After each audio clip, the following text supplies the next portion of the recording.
يبلغ 7 من عمره، إلا أنه أصبح الإمام والخطيب الأصغر والأشهر في الأردن بأكمله. إنه الطفل عيسى الشريف الذي كسب ثقة المصلين وإعجابهم بفصاحته وبلاغته وطلاقة لسانه وحفظه للقرآن الكريم والحديث.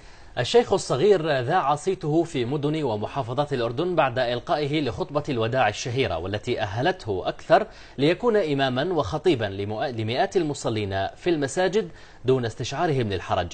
تفاصيل هذه القصة مع مراسلنا من عمان زيد الخليفات. بسم الله الرحمن الرحيم. رغم صغر سنه ونعومة أظافره، استطاع الطفل عيسى الشريف ذو ال6 أعوام أن يوحد الصفوف والقلوب بخطبته المعتدلة التي تدعو للوسطية والابتعاد عن الغلو للعام الثاني على التوالي. واستطاع أيضا أن يؤم جموع المصلين في صلاة التراويح في معظم مساجد الأردن.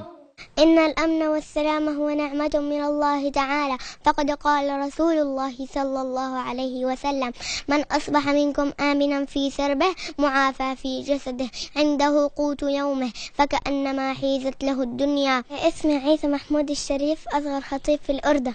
قبل 2 بلشت أخطب وبأم في الناس، ويعني هيك. كل يوم لازم يكون في جامع مختلف في الحي أو في برا منطقتنا، حتى في محافظات تانية. راح على محافظة الكرك، راح على محافظة إربد، وراح على محافظة جرش. لازم يخطب في رمضان في بعض الناس، وهي موجودة. وفي الجوامع عنا كتير لازم يخطب ويصلي. دين مزروع في البيت وفيه وكل شيء، بس كمان مهتمين فيه أكاديميا، لأنه إن شاء الله أنه هو بعقله أنه يكون طبيب قلب، يعني مو انه بس نروح للمجال. فهي عنده موهبه ونحن عملنا بيها، وان شاء الله ينفع فيها ربنا الاسلام والمسلمين. الحمد لله غفار الذنوب، الحمد لله ستار العيوب. فيديو لم يدهش فيه الشريف جموع المصلين بصوته الجميل الشجي فحسب، بل جعل له جمهورا ينتظره ويرتقبه حتى يسمع ما يرشده من حكم ومواعظ تسهم في بناء المجتمع الإسلامي والعربي وتجعله بعيدا عن الأفكار المغلوطة عن الدين القويم.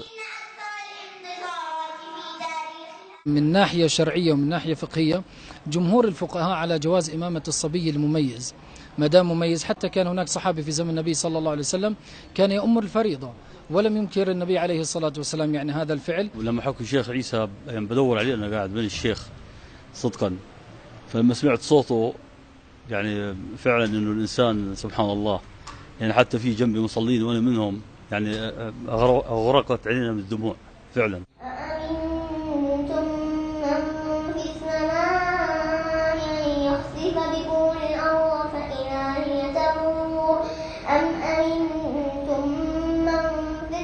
كان شعور رائع. هو في الحقيقة يعني بأم بطريقة جيدة، وكان يتباكى في الدعاء، فحتى الشيوخ كبار ما بيستطيعوا أنهم يتباكوا في الدعاء، بدعوا بقرأوا عادي. ويعتبر الطفل عيسى الشريف أصغر خطيب في الأردن وأصغر إمام يؤم المصلين، وله خطبا عديدة أبرزها حجة الوداع التي خطبها الرسول عليه السلام، والتي كانت زاخرة بقيم التسامح وتبين حدود الله والحث على كل ما هو في صالح الإسلام والمسلمين.